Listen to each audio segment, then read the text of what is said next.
Well, hey everyone, and this is Brian Zig, Cersei Financial Group, and welcome to this week's Financial Fitness Wednesday. Today we're going to be talking about, because when I talk about retirement planning, this is a pretty important subject to me, in that we're going to be talking about long-term care and the different ways to cover this cost. And because I always talk about all the different risks in retirement, but this could be something you have to think about even pre-retirement, because it does happen to, when you're talking about long-term care, it does sometimes affect you when you're not retired. We do tend to think of it as you get older, someone that's in their 80s that need this. Sometimes it will happen early, but most of the time it is people that are getting older. It's part of that what I call your no-go, your go-go years when you first retire. That's when you're very active and healthy and traveling and doing everything else. And then you got your slow-go years where you're starting to slow down, maybe stay home a little bit more. You're not as active. And in your no-go years, that's typically when you get hit with the long-term care thing. And so let me share my screen here, and that way you can, and I got a little presentation here for you. Let's see here, and here we go. We're going to share this here. All right. As you see, how to protect your estate from long-term care costs. First of all, oops.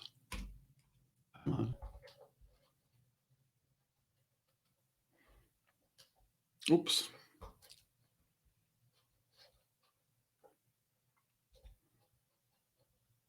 Sorry, folks. A little technical difficulties here. All right. What to plan for. This is what I'm going to go through is kind of the costs we see when you're talking about long-term care. This is a monthly median cost. This is as of 2020. Obviously, we haven't finished this year yet. And I know a lot of us like to get 2020 in the rearview mirror. But this is your average cost. You're looking at homemaker services, home health aides, adult daycare, assisted living facility, a semi-private room, and a private room. This is what this costs on a monthly basis. Now, obviously, depending on your situation, these might vary, and they're going to vary region to region, state to state, city to city, as you'll see here, because the state I'm in, well, first let me point out, this is how much it's projected to be just 10 years from now. So you're seeing the home health, not as much, but you're seeing some of these others really jumping. So we see that it's probably a little greater than inflation. These costs are going up. Now, here's the state I'm in. And this is the cost. Now, believe it or not, California is not the most expensive state. And again, this is an average across the state. If you look in San Francisco, it might be a lot higher than, say, Riverside versus Orange County versus San Diego County. It just depends where you are in the state. So this is kind of an average. And that's the case in every state.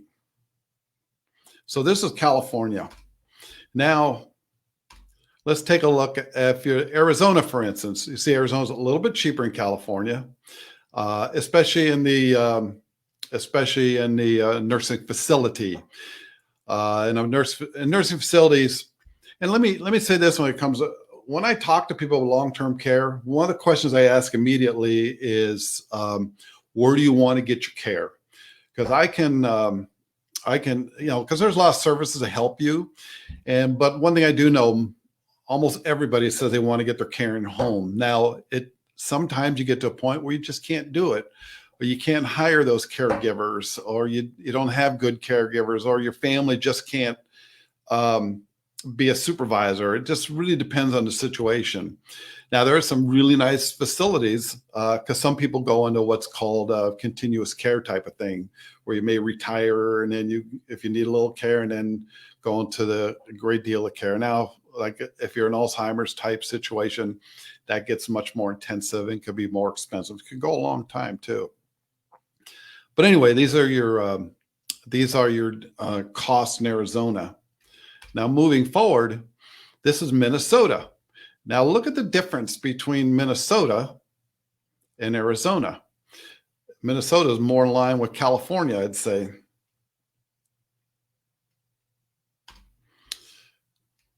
Now, this is New Mexico. So I'm just trying to bop around a little bit. You see New Mexico's kind of in between there, right? But you're seeing the home care services are a little more and the private rooms are a little less than Minnesota. This is Oregon.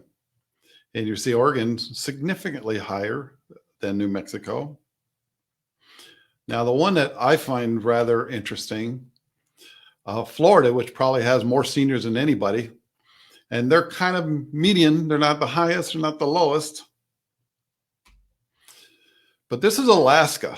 Alaska is probably one of the most expensive places to get long-term care. And honestly, a lot of this stuff is population driven, average wage driven, facility availability driven too. So like Florida is going to have a lot of facilities. California does have a lot of facilities. And Alaska, maybe not. So, one thing I wanted to go back on. Oops. Well, one thing I want to, and I'm sorry for my technical difficulties, I did miss. One thing you want to remember about what long-term care is. Long-term care is where you lose 2 of your activities of daily living. In other words, you can't transport yourself to the bathroom. You can't take your own meds. You just different things like this. So it's when you lose 2 activities of daily living is when you now will qualify for long-term care. So now we're going to get into little policies. Now this is a traditional long-term care policy. And what you're seeing here is now with a true long-term care policy, the one thing, as you get older, they get much more expensive. And I personally, on my long-term care policy, I've not had very many increases, but they're getting ready to offer me another one.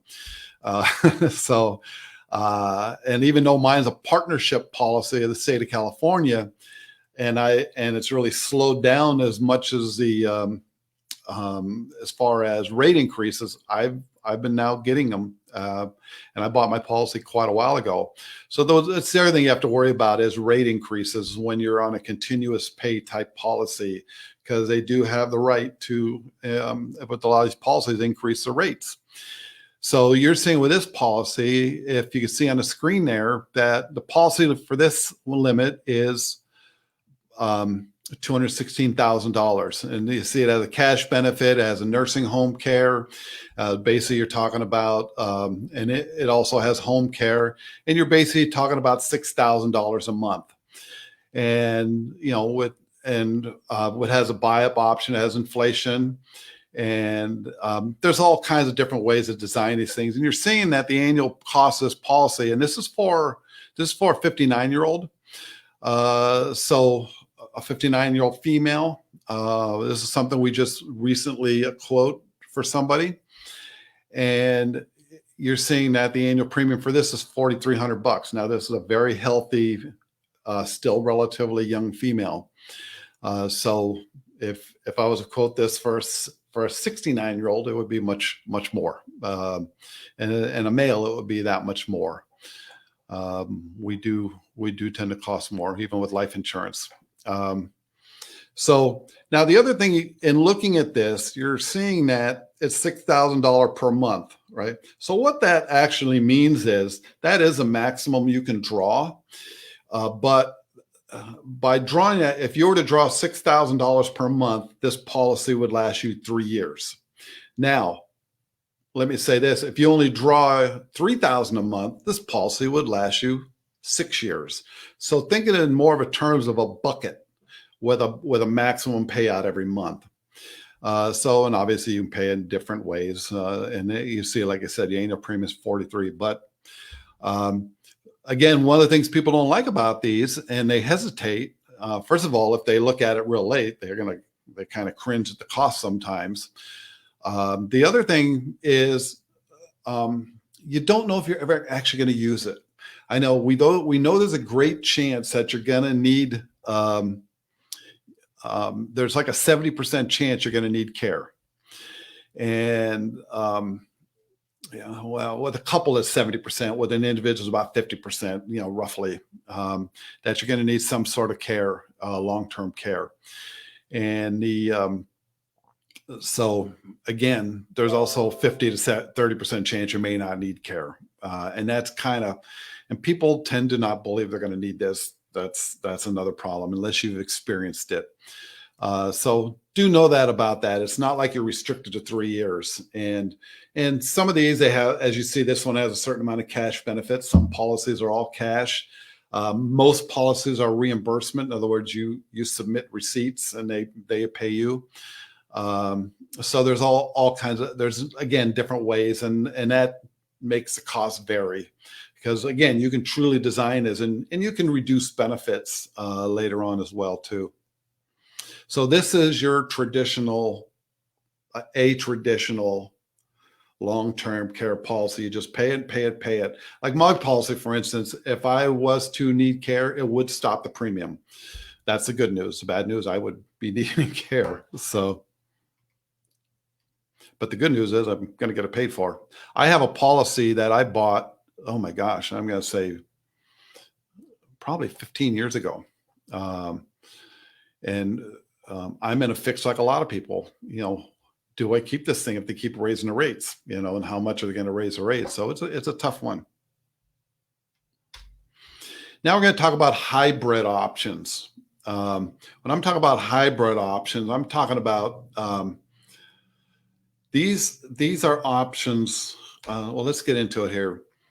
These are options that kind of linked products. They will do double duty. In other words, what you're looking at here is basically a single premium life insurance contract. It is a long-term care policy built on a life insurance chassis. The one thing I like about these is somebody's going to get something out of the deal. And the other thing I like about this, as you can see, now we do have some 10-pay options, but this is a single premium. And again, this is the same 59-year-old female. And why I'm using these, it was one of the recent quotes I pulled. And this is a 59-year-old female where you put 200,000, this is 200,000 in and you're done. So the nice thing about this is you do not have to worry about rate increases or any of that stuff. The other thing you're seeing is once you drop that $200,000 in, you do have immediate $500,000 worth of death benefit. And you'll notice as you go through, you have over $600,000 worth of long-term care. So from day one, you have a pretty good benefit. The other nice thing is that you will see there is a, on the top there, guaranteed minimum death benefits, $41,440. In other words, if you blow through all the long-term care benefit, your family will still get that $41,000. It's not a lot of money, but it's something. I guess it'll help bury you. But the other nice thing is if you never need care, this is a life insurance policy. So they will get a tax-free death benefit out of the deal if you don't use the care. And I might add the least, if you only use some of it, that means you're still going to have some death benefit left. It just depends how much you use. And so the same thing, it's a bucket. You see the maximum monthly long-term care benefit is $8,600, which is a nice chunk of change. I mean, that'll go a long way. And again, it's still a bucket. So and you're seeing that's going to last you specified benefit about 6 years. But keep in mind, again, if you only use 4,000, it's going to go more than 12 years. So it really depends. So it is a bucket. That's just a maximum per month. But it is a pretty robust benefit if you think about it. If this is something that's doable for somebody, I like this solution a lot, because again, somebody is going to get something out of the deal. It's not just throwing money into something. Because if you see by the schedule there, because it is a policy that pays a guaranteed interest rate and all that. But it's there to support the long-term care policy. It is primarily a long-term care policy. Okay, this is and this is kind of a page off of an illustration I also did. Now this one shows the different benefits at a certain age. You're seeing here, this one has a terminal illness rider, chronic illness rider, and so on. And you're seeing the chronic illness on this situation is going to pay $4,600, almost $4,700 a month. And this is a $20,000 annual pay. And I think this one only goes, I believe it was 10 years. I'll show you on the illustration right now. Oh, and the one thing I'll say about this is actually a cash value life insurance policy. It's an index universal life. And this is illustrated very conservatively. But yeah, and you see it's a 10 pay. So we basically, it's very much like the other policy. We're putting $2,000 into it. But this is primarily a life insurance contract with a long-term care rider on it. Now, I've talked to actuaries and the people that produce these products on this, and I've asked several of them, because my opinion when I look at this, that long-term care rider is great to have early on while you're still funding the policy.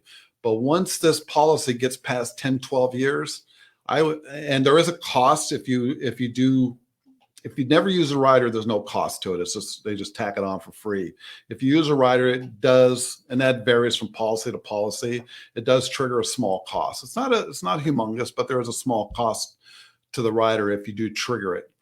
Now, the nice thing about that is, because I use these a lot, and the nice thing about that is, if say something was to happen to this person, you see this is a 65-year-old. If something was to happen to this person in, let's say year 2, now that's a great, now you're going to want to use that death benefit, because that's what happens with these. You're actually accelerating your own death benefit is what it amounts to. Now, nice thing about that is, again, same thing. You're not going to accelerate it all. Somebody's going to get something out of the deal, but primarily you're going to use this for potentially long-term care. Now, that said, once you get past that 10, 12 years, the one thing you'll notice is, like, you get to year 13, you're going to have well over, you're looking at 200 and what are we looking at here? The cash surrender value of, $260,000, $270,000 at that point. And the longer you go, if you look at this, when this person's in their mid 80s, you're looking at $400,000. So, and the nice thing about that is you can actually take out policy loans just like you would if you're using it for income. You take out policy loans, pay for your care, right? You take out policy loans, pay for your care. And you don't have any kind of restriction except for how much money you have in there on the amount of money you borrow against this. Because you're basically borrowing money from the insurance company against your cash values that now you can actually use to pay for care. And the other important thing about that is that your compounding effect on that accumulation account never stops. So that's going to keep that cash value account continually growing, even though you're continually borrowing against it. And that's why that works so well. You're not actually withdrawing money from the policy. You're allowing that policy to continue to grow. And so you could actually get a lot of money out of this thing if need be. So This is a great solution. It's I sometimes will use this in conjunction with other stuff because sometimes I'm using this for the retirement dollars. But the other thing to keep in mind, if you're retired and you're taking income off of different places, right? You're not traveling anymore, so you're probably not spending money there. You're probably not going out to eat a lot anymore. So a lot of that money that you've been spending there can now be redirected toward your long-term care. Again, the beauty of this is not only are you going to get something out of it, your heirs are going to get something out of it, and it will help you pay for care in those early years. If you actually end up needing cares even before you finish that funding of this policy, you got it. It's there. So that's kind of I like this solution a lot, and it's I don't always use it just for the long-term care, and honestly, I rarely use it just for the long-term care part, but occasionally I will, because occasionally a traditional long-term care policy would just be too prohibitively expensive and then again, the nice thing is if you don't use it up, your heirs are going to get something. Or if you don't use it all, your heirs are going to get something. Now let's go on to another option. Now this option is an annuity.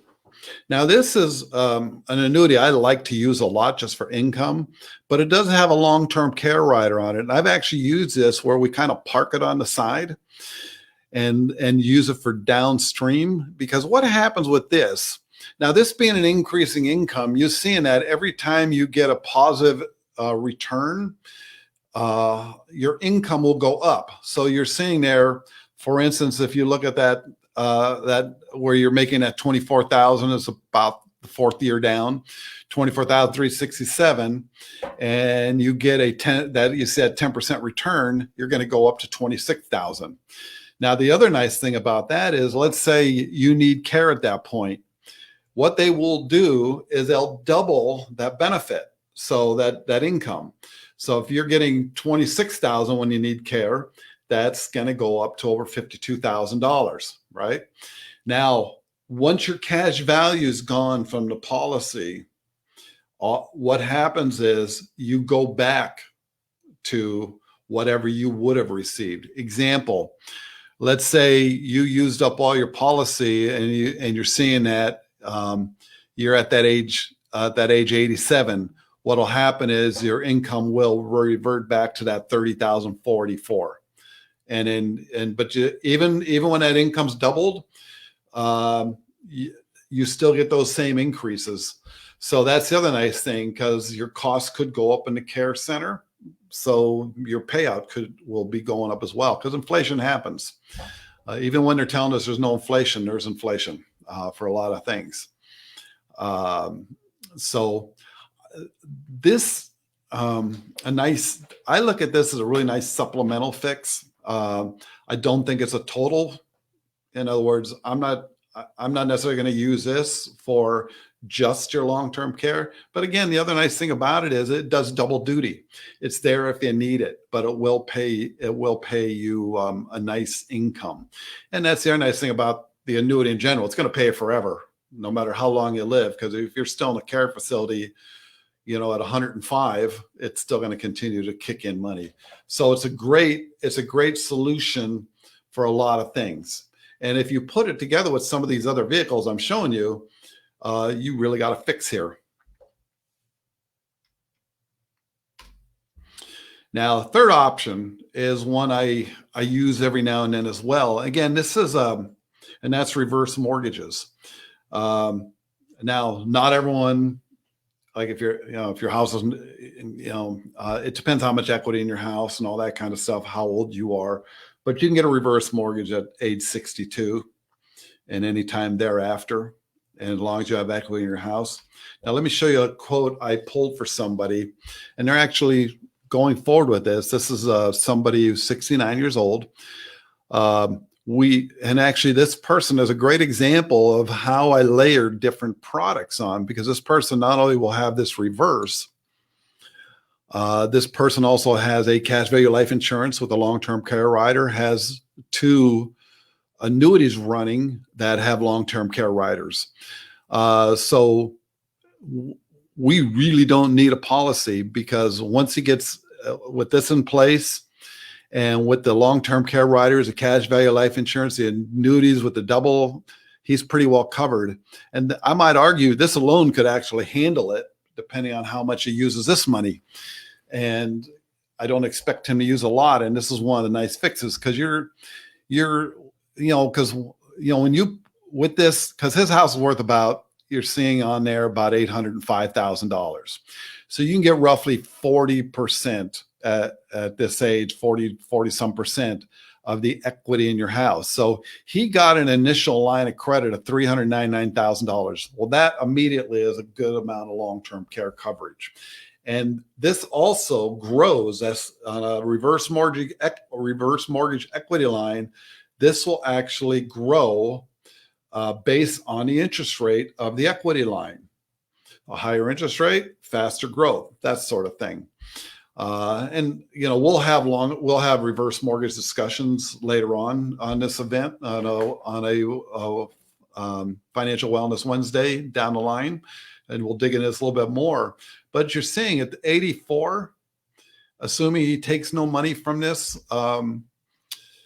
you'll see that they have about $784,000 worth of cash available to them to pay for care. Now, and it's all tax free, so that's another beautiful thing.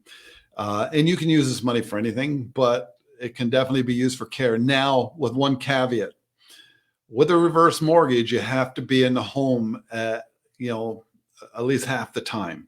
Well, and they don't have like police, reverse mortgage police sitting outside your house and monitoring you, but you are supposed to be there half the time. Now, so that's a downfall. If you go into a facility, this is tough. Unless you have a spouse still living in the house, then you got no problem. Then you're fine. But if you get your care in the house, you're good to go. All tax free, and you can. And again, if you're, let's say you take $100,000 a year from this, it'll still last you and continue. And if you keep in mind, that's still growing. And that's why I say this guy's pretty good shape, because if you take as age 85 or 86, he's got $800,000 in there, right? So if he's taking $100,000 a year, this should last close to 8 years, right? And now the other part of that, just like the life insurance, it continually compounding no matter how much money we're borrowing from this, because we're borrowing from it. So it works very much like the life insurance does, tax-free, the whole bit.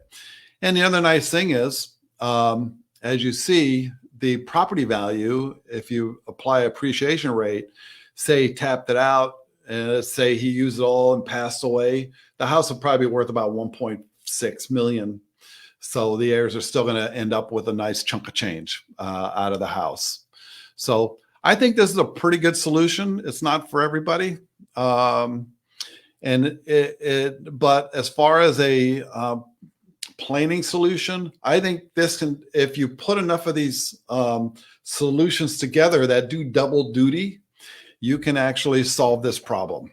And now that's not to say you shouldn't buy a long-term care policy, because I think that's also a probable or possible solution. But some of their products will let you buy a much potentially smaller policy if you so choose.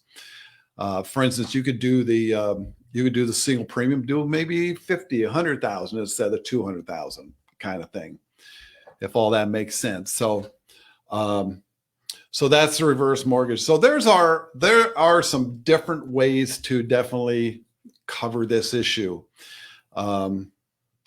Now, if you want to find out more about this and how we can help you cover this potential problem, and that you have a pretty good chance of running into, just go to surfsafefinancialgroup.com/LTC and request a free consultation. We can go over this in a little more depth and find out what actually works for you. Because one thing I'll always say everybody's situation is a little bit different. Everybody's wants and needs are a little bit different. So feel free to reach out and let's talk and see how we can help you make sure you have a fix if this ever happens to you.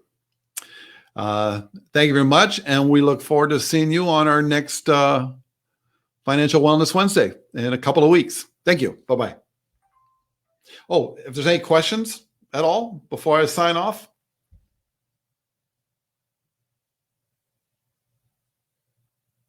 Okay. Thank you all. Take care. Bye-bye.